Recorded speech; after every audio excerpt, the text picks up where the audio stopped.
44 hari menjelang pemilihan umum, kandidat calon presiden serta calon wakil presiden terus menggelar kampanye ke sejumlah wilayah dengan menjual program serta visi misi yang akan diusungnya. Ketiga pasang kandidat Capres-Cawapres ini juga tengah mempersiapkan diri untuk mengikuti debat Capres yang akan digelar pada Minggu 7 Januari mendatang. Di balik langkah mereka berkampanye, beberapa lembaga merilis hasil surveinya. Misalnya, Lembaga Survei Lingkaran Survei Indonesia merilis hasil surveinya, di mana pasangan Prabowo Gibran menjuarai survei dengan angka 43,3%, sementara Anies Muhaimin di angka 25,3%, dan Ganjar Mahfud di urutan buncit dengan angka 22,9%. Namun di hasil survei indikator politik, pasangan Prabowo Gibran berada di urutan pertama dan Ganjar Mahfud di urutan kedua, dan Anies Muhaimin di urutan ketiga. Sementara dari lembaga CSIS, Prabowo Gibran di urutan pertama dengan 43,7%, Anies Muhaimin 26,1%, dan Mahfud MD di urutan ketiga dengan 19,4%. Melesatnya angka survei Anies Muhaimin ketimbang Ganjar Mahfud kemudian menimbulkan tanya, benarkah antara Anies Muhaimin serta Ganjar Mahfud saling salib menuju putaran kedua? Apa saja yang mempengaruhi peningkatan elektabilitas dari setiap calon? Tim TV One mengabarkan.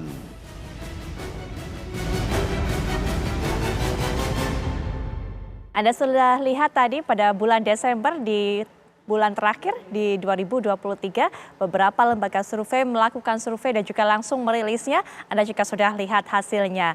Bagaimana kemudian pasangan nomor 02 ini stabil ada di puncak menurut beberapa lembaga survei, sekali lagi saya umumkan. Kemudian juga pasangan nomor 1 dan 3 ini bergantian saling salib, saling susul, saling kejar. Ada kemudian yang menempatkan pasangan nomor 1 ini berada di posisi kedua, tapi ada juga yang menempatkan posisi dari pasangan nomor 3 ini di urutan yang kedua. Kita akan bahas nanti sebenarnya narasi apa yang membuat pasangan nomor 1 ini bisa melesat, bisa menyalip pasangan nomor 3, dan juga bagaimana kemudian bekal mereka menjelang debat. Karena debat Capres apakah kemudian menjadi salah satu variabel, salah satu faktor yang juga bisa menentukan elektabilitas, kemudian juga bisa mengundang para pemilih ini untuk bisa memberikan pilihannya, memfavoritkan para pasangan Capres-Cawapres. Kita akan dengarkan nanti bagaimana pandangan dari kacamata politik Bang Pangi Syarwi Caniago selaku pengamat politik. Assalamualaikum warahmatullahi wabarakatuh, Bang Ipang. Waalaikumsalam Mbak Putri, Mbak Mardani, selamat malam. Baik, tentunya tidak akan hanya ada saya dan Bang Ipang saja yang membahas mengenai masalah ini. Kita juga akan dengarkan bagaimana suara dari masing-masing juru bicara, masing-masing perwakilan dari pasangan calon. Kami ajak Anda nanti untuk bisa mendengarkan perwakilan dari pasangan calon nomor 1 dan juga nomor 3. Sudah ada di samping saya Bang Mardani Alisera, ini juga merupakan perwakilan dari pasangan nomor urut 1. Assalamualaikum warahmatullahi wabarakatuh, Bang Mardani. Waalaikumsalam warahmatullahi wabarakatuh. Sehat selalu. Alhamdulillah sehat. Dan juga sudah bergabung secara daring Bang Deddy Sitorus yang juga mewakili pasangan nomor 3, yaitu Pak Ganjar dan juga Prof. Mahfud. Assalamualaikum, selamat malam Bang Deddy. Ya, Assalamualaikum, salam dari Tarakan, Gaspol. Oke, Bang Deddy, terima kasih sudah meluangkan waktunya, walaupun sedang ada kegiatan di luar kota. Tapi, Bang Deddy, gimana pandangannya melihat hasil survei dari lembaga survei ini beberapa kemudian memperlihatkan angka elektabilitas dari pasangan nomor 3 ini kemudian ada yang melorot, ada yang jatuh, bahkan disalip oleh pasangan nomor 1, Bang Deddy? Ya kan belakangan ini ada dua narasi yang kencang dimainkan ya. Pertama bahwa satu putaran. Yang kedua Mas Ganjar melorot gitu kan. Jadi bagi kita sih ya terserahlah. Tapi yang pasti yang survei yang ada pada kita pemilu 2 putaran dan Ganjar Mahfud ada di sana. Saya kira itu aja pegangan kami karena sekarang kan kita susah menilai pertama apakah lembaga survei itu tidak bagian dari engineering narasi atau kolomnya udah becek gitu. Jadi ya terserahlah masing-masing ya, karena kita lihat saja nanti akhirnya bagaimana kalau menurut kami, karena kami juga tidak mau dibilang wah kalau survei jelek itu nggak percaya, kalau survei bagus percaya, monggo silakan gitu ya.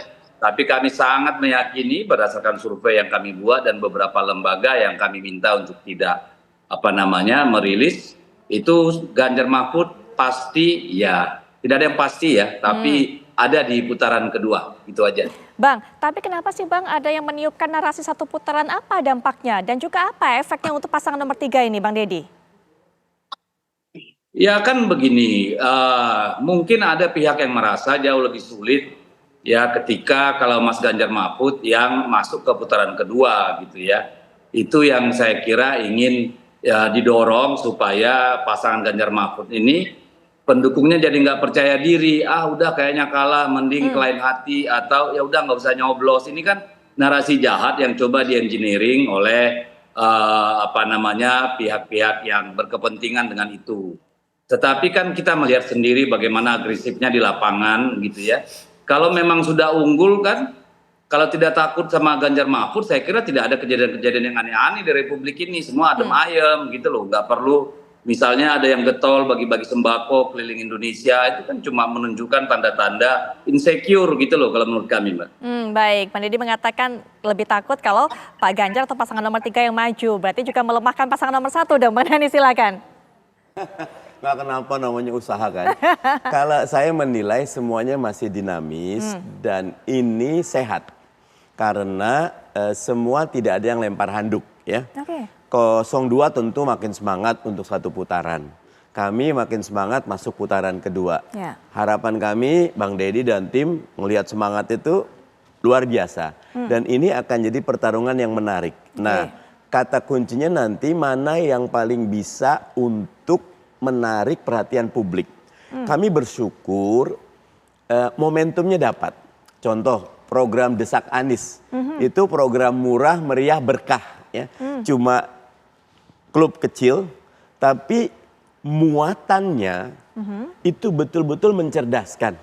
Pemilu kita naik kelas, pemilu kita menjadi ajang edukasi publik, pemilu kita menjadi kampanye yang sehat. Karena pertanyaan yang tajam, yang tabu dijawab dengan sangat meyakinkan oleh Mas Anies. Dan berapa kali menjadi trending topik. Nah, itu organik. Ditambah lagi dapat ilham Mas Anies ini. Untuk lagi jalan, yaudah kita coba live TikTok. Mengoperasikan TikToknya juga Mas Anies belum bisa itu loh. Nah, 10 menit tapi sampai 300.000 lebih yang ikut live TikTok live. Live itu artinya saat bersamaan ikut engage. Nanti yang setelah itunya jutaan orang yang akan rewind lagi, melihat lagi. Jadi momentumnya ada. Ketika bagaimanapun sekarang ini 56% pemilih kita itu Gen Z sama milenial. Mereka nggak lihat TV mayoritas, mereka lihatnya gadget. Betul. Begitu pula dengan sosial media, kami yang laporan keuangannya cuma 1 miliar memang nggak punya duit itu loh. Sehingga ini menjadi revolusi bagaimana kampanye itu menjadi murah ketika sosial media bisa menjangkau. Bahkan sampai ke kamar tidur, sampai ke ruang-ruang privat. Kita kalau ke rumah orang, kan sekarang ini masih suka ada yang door to door campaign, bagus itu. Tapi untuk sebagian mereka tidak mau engage directly. Mereka mau milih mana yang saya mau pilih. Itulah kelebihan sosial media.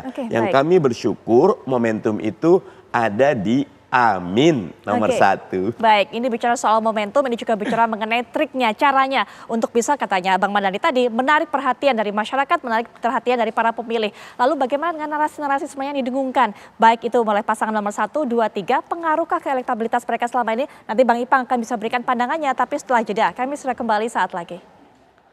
Baik, sudah bergabung dengan kita yaitu narasumber berikutnya yang juga mewakili pasangan nomor 2 yaitu Prabowo dan juga Gibran. Sudah hadir secara daring yaitu ada Bang Herzaki Mahendra Putra. Assalamualaikum warahmatullahi wabarakatuh. Selamat malam Bang Herzaki. Ya, waalaikumsalam warahmatullahi wabarakatuh. Baik, cukup jelas suara saya? Jelas terdengar, kami bisa mendengar dengan jelas suara Bang Herzaki. Nanti juga minta pandangan dari Bang Herzaki bagaimana kemudian posisi dari pasangan nomor 2 ini kan tetap stabil di puncak. Tapi nanti sebelum Bang Herzaki berikan pandangannya, nanti kita juga akan lihat bagaimana hasil dari beberapa lembaga survei. Kita minta suara ataupun juga pendapat dari Bang Ipang terlebih dahulu. Apa Bang Ipang? Ini kalau kita lihat dari beberapa lembaga survei mengeluarkan hasil pasangan nomor 1 ini menyalip kemudian narasi apa yang berhasil kemudian ditonjolkan oleh pasangan nomor 1 sehingga kemudian pasangan nomor 3 ini melorot. Iya, sebetulnya variabelnya cukup complicated juga ya untuk menjelaskan atau tren ya. Makanya saya senangnya Mbak Putri itu biasa bicara tentang tren ya, bukan survei per hari ini. Karena survei per hari ini pun juga akan bisa berbeda dengan hasil hari hanya. Karena banyak juga variabel, saya hitung ada 10 variabel.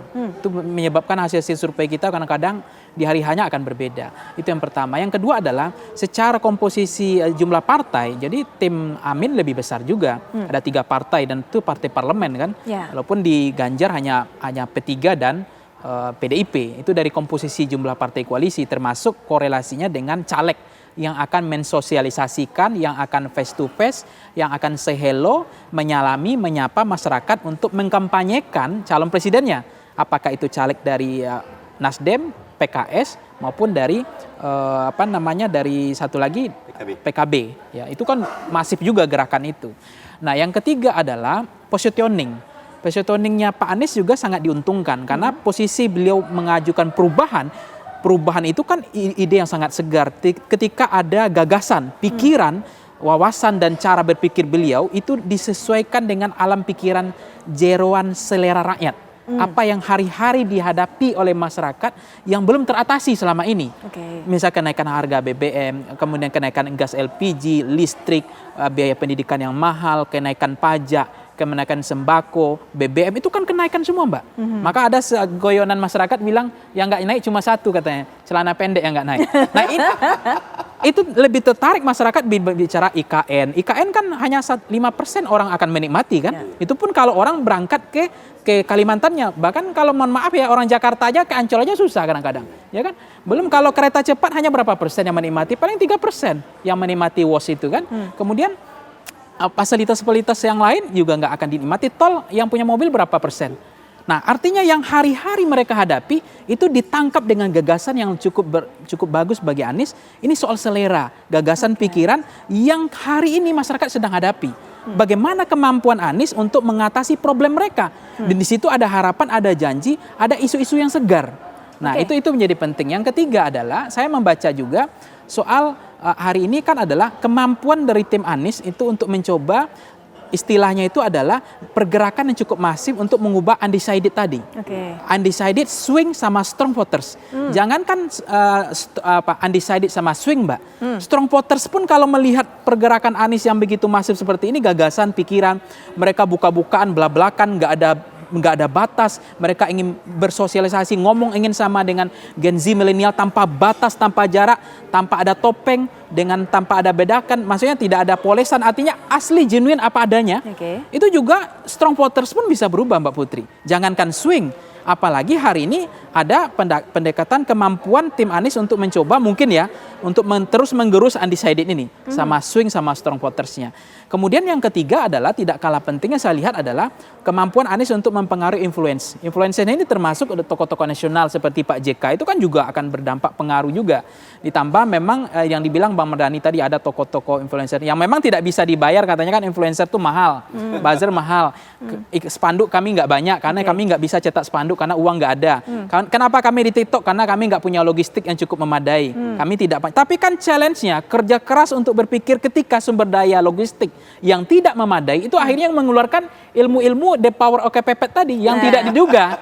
Akhirnya muncullah TikTok karena mereka kan bilang kami miskin nggak punya alat peraga.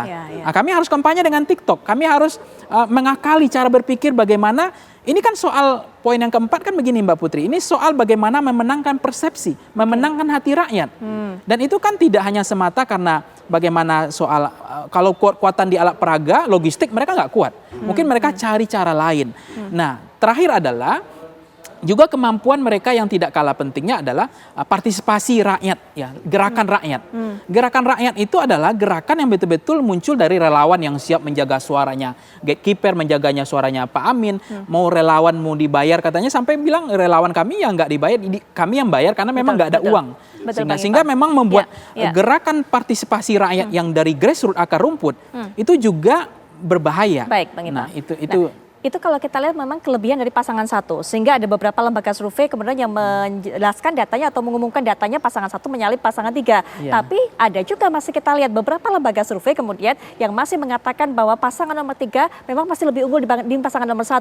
Apa yang Anda lihat dari keunggulan dari pasangan nomor 3 ini? Karena memang kalau kita lihat juga kalau bicara mengenai gebrakan-gebrakan ataupun juga gagasan-gagasan yang menyentuh masyarakat, mereka juga mendengungkan itu selalu. Ya, memang positioningnya Pak Ganjar misalnya dengan perubahan dengan keberlanjutan ini membuat masyarakat menjadi bingung, kesulitan. Makanya yang kedua misalnya gini, Prof Mahfud mundur aja Menko Polkam nggak mau. Sehingga untuk mengkritik pemerintah, saran saya beliau harusnya kan mundur saja. Supaya beliau mengkritik pemerintah itu nggak nanggung, nggak ada beban. Ketika debat itu dia lepaskan gitu. Nah, ketika dia Menko Polkam kampanye juga bingung, mengkritik pemerintah juga nggak bebas. Sehingga ini menjadi kritik saya. Yang kedua adalah Ganjar ini kan potensi elektoralnya ada sebetulnya.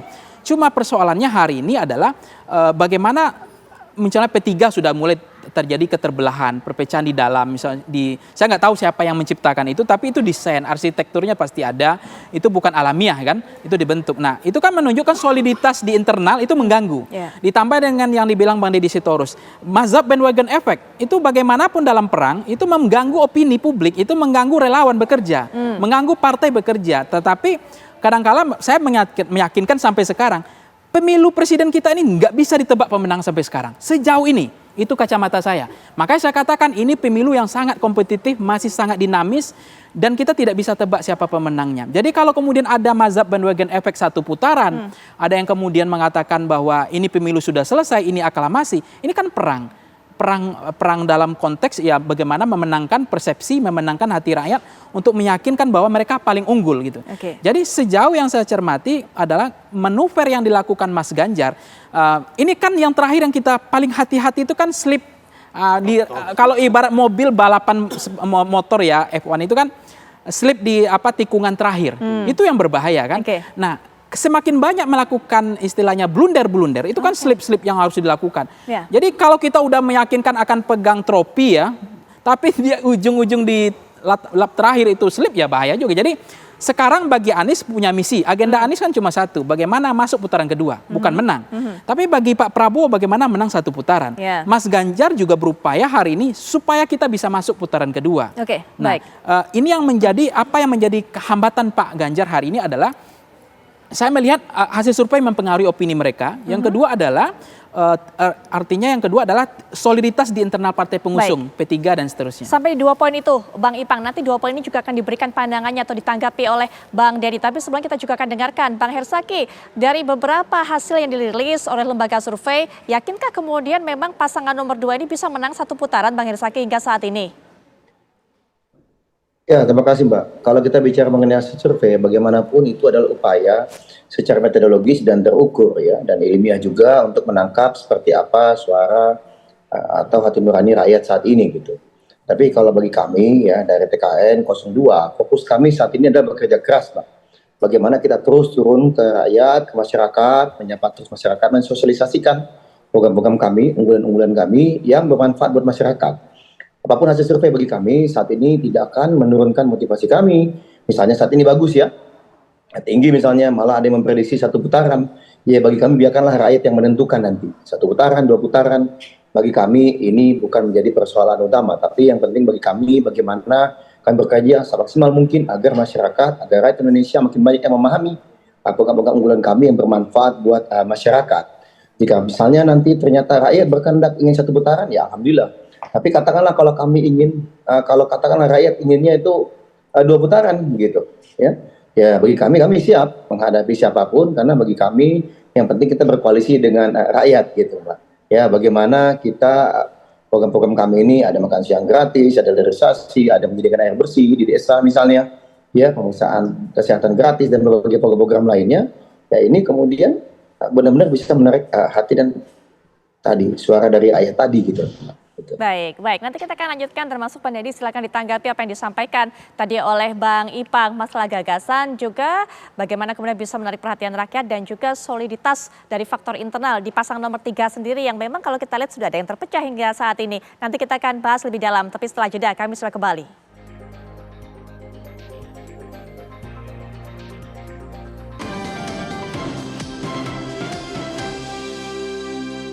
Kita akan kembali lanjutkan perbincangan. Bang Deddy, silakan ditanggapi apa yang disampaikan oleh Bang Ipang. Ada kritik kepada pasangan nomor 3, tapi ada juga kemudian apa yang harus diapresiasi. Tapi yang dipertanyakan memang soal kesulitan internal, kemudian juga gagasan-gagasan yang lebih menyentuh masyarakat. Bang Deddy, silakan.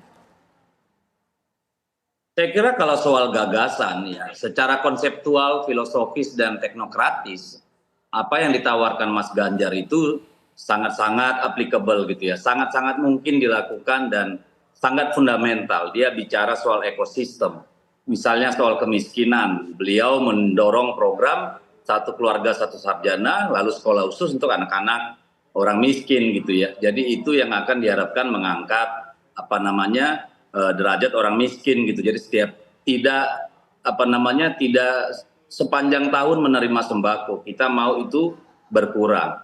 Nah, soal apa tadi yang disampaikan oleh Mas Ipang itu kan kalau kita menuruti narasi yang sedang dibangun bahwa Mas Ganjar ini melorot gitu loh. Jadi jangan masuk dong ke dalam framing itu. Kami tidak mau didorong ke frame itu bahwa Mas Ganjar melorot, malah nomor 3 ada misalnya indikator bilang turun jadi 19, lalu Mas Anies di 26 apa 28 gitu loh. Jadi kalau kami masuk ke kerangka berpikir mereka, keluarlah kata-kata seperti yang disampaikan Mas Ipang. Real data yang ada di kami itu berbeda gitu ya. Jadi tapi kan saya tidak mau berdebat tentang survei gitu ya. Biarlah rakyat nanti yang menilai. Karena Mas Ganjar kan dari hari ke hari, setiap hari ada di lapangan bersama masyarakat keliling gitu loh. Jadi kita tidak melakukan upaya secara secara artifisial gitu ya, yang tidak langsung ada engagement dengan masyarakat gitu. Jadi bukan sesuatu yang yang bersifat gimmick gitu, tapi directly langsung ada engagement, interaksi dengan masyarakat secara langsung, secara fisik gitu. Jadi saya kira pertama saya harus katakan bahwa narasi Mas Ganjar itu turun, melorot, itu bagi kami ya tidak seperti itu. Itu ada upaya sistematis memang mau mendorong ke arah sana. Yang kedua soal soliditas, kata siapa tidak solid? Ya, jadi saya di lapangan ketemu dengan orang-orang dari partai-partai pendukung sana ke Mas Ganjar kok, tapi kan nggak diangkat ke media, tidak di show off ke media seolah-olah ini kocar kacir gitu kan. Bagaimana lagi-lagi inilah dari pertempuran yang sedang kita hadapi gitu loh. Ya, beberapa anggota P3 Bang yang kemudian mendeklarasikan diri memberikan dukungannya kepada pasangan lain, hal-hal seperti itu sebenarnya yang kemudian dipertanyakan Bang Deddy. Ya, saya tanya Anda tahu nggak berapa kira-kira anggota P3? Ya, ada berapa yang deklarasi? Itu kan inilah narasi yang sedang dibangun termasuk oleh media seperti TV One ini kan, menjadikan persoalan mungkin ada 30 orang P3 mendeklarasikan dukung Ganjar gitu. Sementara yang ratusan ribu lain enggak gitu loh kan. Jadi ini yang saya mau bilang bahwa ada upaya yang kuat menciptakan narasi tertentu, menciptakan framing tertentu, dan memasukkan ke alam pikiran orang. Ya sah-sah saja, silakan gitu. Tapi mari kita berpikiran sehat lah gitu ya. Silakanlah lihat apa yang terjadi di lapangan gitu, bukan apa yang coba diframingkan, dibingkaikan untuk kita terima sebagai fakta. Kami percaya Mas Ganjar ya dengan interaksi langsung kepada masyarakat, dengan terus turun kepada masyarakat gitu ya secara langsung. Di tengah berbagai tekanan yang luar biasa, tidak saja dari kompetitor, karena kita berkompetisi ini kan 3 pasang calon. Tapi realitanya hari ini kan tidak 3 pasang calon ini yang bermain di lapangan gitu. Jadi harus dipahami bagaimana kami dalam kondisi sulit gitu ya. Memang kami percaya bahwa pihak 02 ini kan lebih gentar kalau harus berhadapan dengan 03 di putaran kedua gitu. Jadi ya itu pikiran kami, silakan dibantah, tapi itulah kami berpolitik dengan keyakinan, bukan dengan pikiran orang gitu. Oke, Bang Deddy, tapi mungkin juga kami perlu jelaskan, kami sendiri TV One sebagai dari media begitu, tidak mencoba untuk menggiring narasi apapun, tidak mencoba framing apapun, terus terang Bang Deddy, kami hanya menyajikan data, sehingga kemudian kami meminta Bang Deddy untuk bisa memberikan klarifikasi dan juga pandangan. Itu cukup menurut kami, jadi kami tidak berupaya untuk memframing apapun, Bang Deddy. Maka itu kami berikan Bang Deddy kesempatan untuk bisa menjelaskan kepada masyarakat. Begitu Bang Deddy. Baik, nanti Bang Deddy bisa dilanjutkan. Ketika Anda memilih apa yang harus dibahas, ya ketika misalnya 30 orang mengatakan deklarasi mendukung Ganjar P3, lalu Anda mengabaikan ratusan ribu bahkan jutaan lain yang tidak lalu mengangkat itu menjadi isu. Baik. Kami kan tidak bisa bilang bahwa Anda tidak sedang memframing gitu loh. Baik. Karena banyak berita lain kan. Ya, Baik. gitu loh. Baik, Pak Deddy. Soal angka, soal jumlah memang kepastiannya adalah pihak nomor 03 yang tahu. Tapi setidaknya ada suara terpecah saja, ada suara berbeda dukungan saja. Itu sudah menunjukkan apakah atau setidaknya menimbulkan pertanyaan. Apakah memang tidak solid? Memang kami berikan pertanyaan itu sehingga kami berikan kesempatan kepada Bang Deddy untuk bisa menjawabnya. Oke, baik.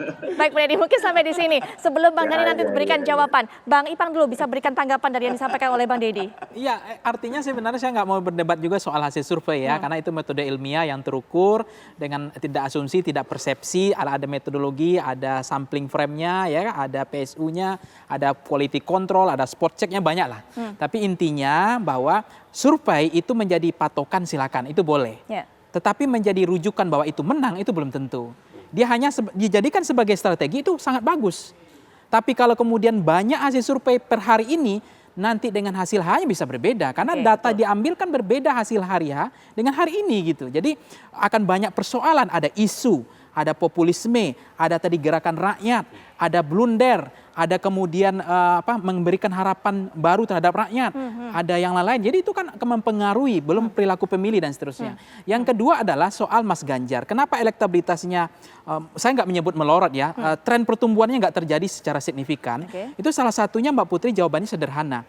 Karena positioning tadi pertama. Yang kedua adalah Pak Ganjar itu mirip dengan Pak Jokowi. Belusukan, tidur di rumah rakyat, ya kan, bergerak tanpa jarak dengan rakyat, mudah bertemu dengan rakyat, menyapa, menyalami. Jadi tidak ada diferensiasi. Dan itu yang dilakukan oleh Anies, dia tampil dengan bajunya saja, dia pakai jas kemana-mana, dia nggak mau sama. Mirip, diferensiasi itu kelihatan bahwa Ganjar itu kok mirip dengan Pak Jokowi, jadi artinya sama saja bagi mereka. Ini juga persoalan. Nah yang ketiga adalah, ini menurut saya juga penting saya sampaikan, elektabilitas Pak Anies itu sebetulnya hasil survei kita terakhir yang Agus kemarin itu, dia memang nggak ada yang signifikan Mbak Putri. Tapi dia relatif lebih merata di semua provinsi itu. Itu membuat Anies saya lihat ada tren pertumbuhan dibandingkan yang lain. Nah kalau Mas Ganjar misalnya, dia kuat di Jawa Tengah, oke, Jawa Timur kuat sekali. Tapi begitu di provinsi-provinsi lain, dia sebarannya tidak terlalu merata. Itu membuat Anies, maksud saya Ganjar hari ini, agak kesulitan melakukan penetrasi manuver untuk meyakinkan pemilih-pemilih tadi. Karena sebarannya tidak relatif merata. Dan terakhir adalah, sebetulnya Mbak Putri, kalau Anies prinsip saya lihat dengan Mas Ganjar kan sama ya. Sama-sama dianggap tidak ada irisan kekuasaan, logistik terbatas, relawan, aktivasi relawan. Tetapi kecanggihan Anies adalah yang membuat Mas Ganjar hari ini agak sulit untuk mengejar Anies adalah, bukan sulit ya, agak saling salip menyalip gitu ya. Itu adalah aktivasi darat dengan udara itu canggih sekali. Jadi aktivasi kegiatan-kegiatan darat termasuk yang namanya Desa Anies, itu kan tidak ada batas, tidak ada jarak. Dia bisa bertanya apa adanya, blak-blakan, misalnya tidak dipoles, dan itu kemudian diaktifasi ke udara. Dan ketika kegiatan-kegiatan darat seperti Desa Anies yang tidak ada batas tadi, yang blak-blakan bebas itu ketika diberikan ke udara, diaktifasi ke udara, itu canggih sekali. Efeknya itu menjadi potongan-potongan video di TikTok, di Instagram. Nah kemampuan itu yang dilebihkan Anies. Dan memang Mas Ganjar sama Anies saya yakin, uang tidak bisa dilawan dengan uang. Logistik tidak bisa dilawan dengan logistik. Sembako tidak bisa dilawan dengan sembako.